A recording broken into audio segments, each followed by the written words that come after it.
As I said, resentment of others, criticism of ourselves, guilt over the past, and fear of the future are the most damaging mental thought patterns we can have. This kind of internal dialogue creates and maintains dis-ease in the body. These thoughts can destroy the body. Fear can contribute to baldness, ulcers, colon problems, and even painful feet, among other things. Criticism as a permanent habit can often lead to arthritis in the body. Resentment long held eats away at the body and becomes the dis-ease we call cancer. Guilt always looks for punishment and creates pain. Fear comes from not trusting the process of life to be there for us. You know, the most precious thing in our life is our breath. If you did not take another breath, you would not last 3 minutes. Yet you have such faith that your next breath will be there, that you don't even think about it when you exhale. Now, if the power that created us has given us enough breath to last for as long as we shall live, can we not begin to trust that the rest will also be provided for us? The next time you are frightened, think about the abundance of air and say, I trust the process of life to take care of me. Whenever someone is in pain, I know they have created a lot of guilt for themselves. Chronic pain comes from unrelenting guilt, often so buried that we are not even aware of it anymore. This guilt must be dissolved before the pain can be eliminated. Guilt is a totally useless emotion. It never makes anyone feel better, nor does it change a situation. Your sentence is now over. Let yourself out of prison. Anger combined with guilt often contributes to accidents. The degree of physical damage lets us know how severely we felt we needed to be punished and how long the sentence. Where this pain occurs in the body gives us a clue to which area of life we feel guilty about. Critical people often attract a lot of criticism because it is their pattern to criticize. They are often cursed with perfectionism, the need to be perfect at all times in every situation. Do you know of anyone on this planet who is perfect? I do not. Why do we set up standards that say that we have to be super person in order to be barely acceptable? That is such a heavy burden to carry. When I was a little girl, I had a very difficult childhood. My parents divorced when I was 18 months. I was raped when I was 5. I became a battered child and grew up in the Depression. My mother was very much a victim, and my stepfather constantly expressed his own brutalized childhood. I grew up having a lot of resentment. I had to create cancer in my own body before I was willing to begin to release that resentment. I am certainly not condoning the behavior of any of the people who mistreated me. However, for me to spend a lifetime just running the old movie, feeling blame and anger and resentment, is not doing me any good in the present moment. I learned that resentment only eats away at me, and it did.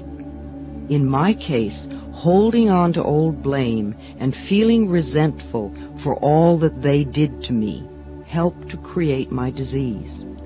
Releasing and letting go helped me to heal myself. The past is over and done. We cannot change that now. We can change our attitude toward the past and our thoughts toward the past. How foolish for us to punish ourselves in the present moment because someone else hurt us in the long-ago past. It's not worth it. I often say to people who have deep resentment patterns, please begin to dissolve the resentment now when it is relatively easy. Don't wait until you're under the threat of a surgeon's knife and you have to cope with panic too. It is vital that we release foolish, outmoded, or negative ideas and beliefs that do not support us and nourish us. Our concepts of ourselves and of life and of God must support us, not negate us. No matter what our disease, if we choose to believe that we are helpless victims and that it is all hopeless, then the universe will support us in that belief and we will just go down the drain. When people come to me with a problem, I don't care what it is, poor health, lack of money, unfulfilling relationships, or stifled creativity.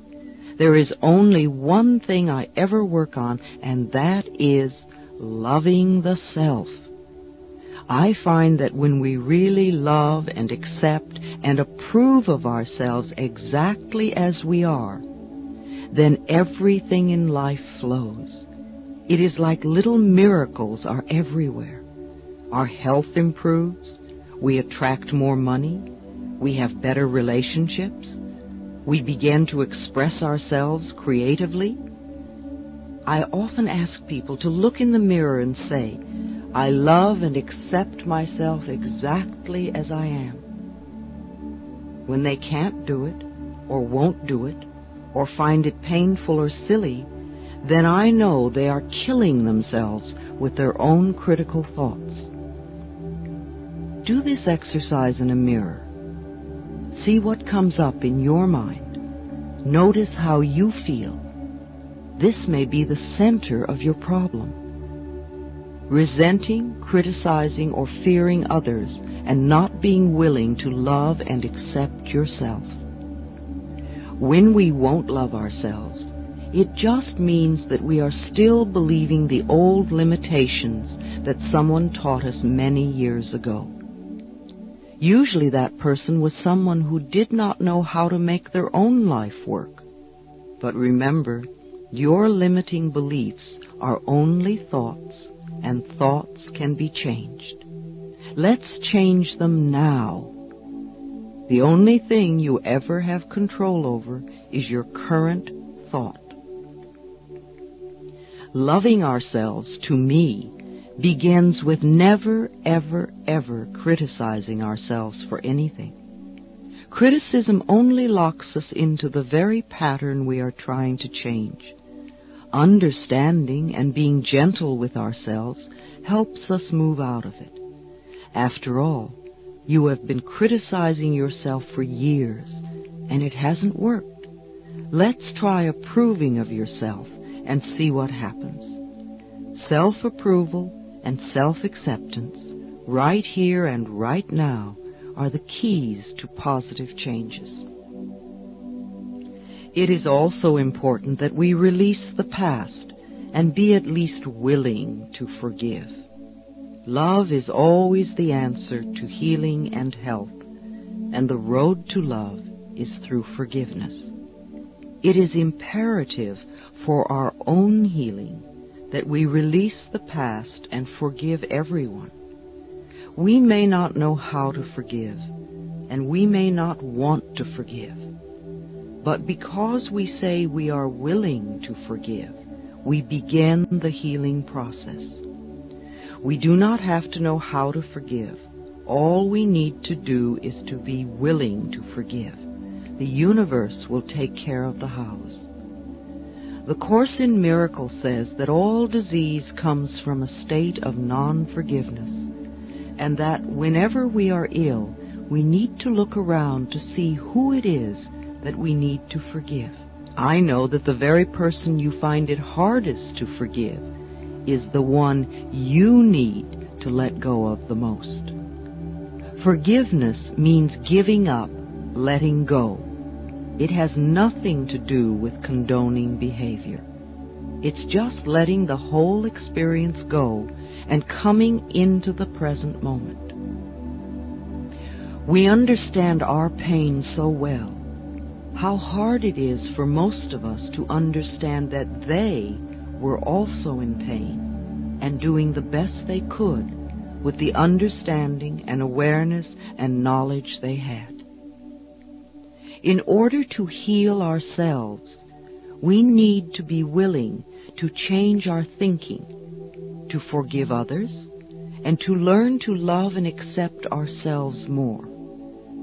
When we refuse to be willing to love ourselves, then we are denying ourselves our own healing.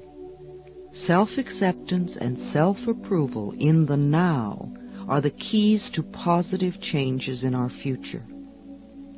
One of the ways in which we unknowingly deny ourselves love is to make ourselves wrong, to be critical of what we do or do not do. Even using the word should limits you, and removing it from your vocabulary will make a great difference in your life.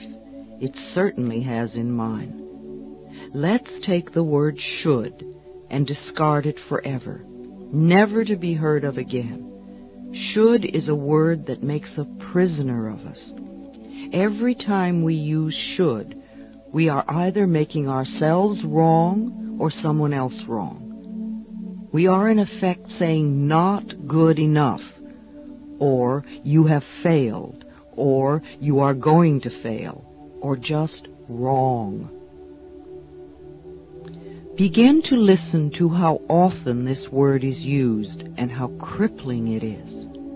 Let your understanding and awareness grow and make you free. Replace the word should with the word could. Could lets you know that you have choice, and choice is freedom. We need to be aware that everything we do in life is done by choice. There really is nothing that we have to do. There are always things that it might be best for us to do. However, we always have choice.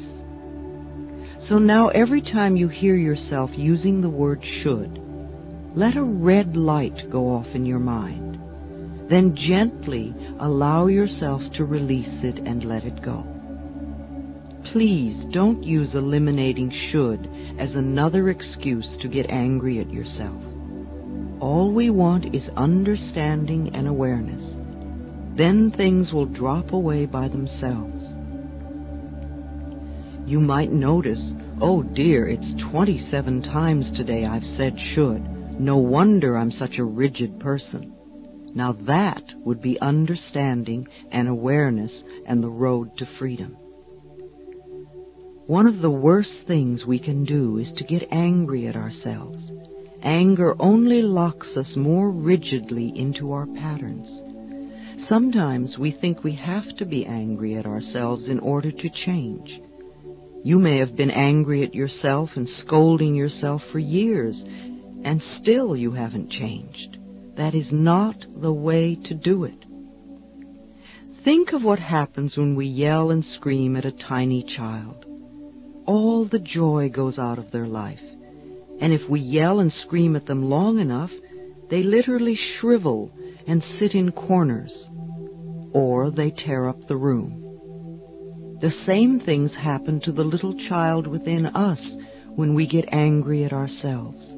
We lose our joy, we lose our creativity, we lose our spontaneity, we lose our freedom and our health. We don't need any more anger. We need more self-acceptance and more self-love. When we can accept ourselves right now, as we are right now, without any criticism or judgment, then we are truly loving ourselves, and the negative patterns must dissolve. If we wait until we have the new job before we love ourselves, or if we wait until we lose weight before we love ourselves, or if we wait until someone else loves us before we love ourselves, then we are denying our existence right now. If we wait until we become perfect before we love ourselves, we waste our lives. We are already the perfect outer expressions of our inner understanding, and we will change. But the changes we make when we love and accept ourselves are always positive, always.